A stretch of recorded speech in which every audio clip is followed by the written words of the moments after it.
Hello everyone, welcome back. Priyanka's किचनमध्ये तुमचं सर्वांचं स्वागत आहे. आज आपण मिश्र डाळीचे व तांदूळाचे आप्पे बनवणार आहे.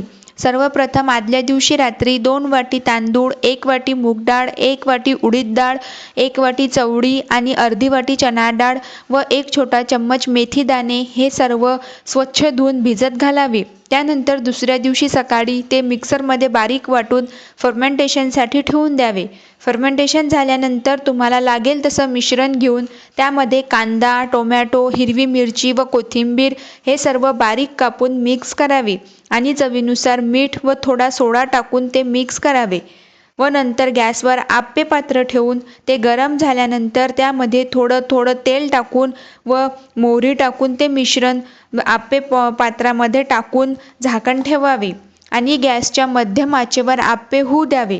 त्यानंतर 10 मिनिटांनी झाकण काढून त्या आप्यांना उलटवून द्यावे व दुसऱ्या साईडनी पण लालसर होऊ द्यावे. दोन्ही साईडनी आप्पे लालसर झाले की शेंगदाण्याची चटणी किंवा टोमॅटो सॉससोबत सर्व करावे. अशा प्रकारे मस्त फुगलेले व आतून मस्त जाळीदार आप्पे तयार आहे. जर तुम्हाला हा व्हिडिओ आवडला असेल तर लाईक अँड सबस्क्राईब नक्की करा. धन्यवाद.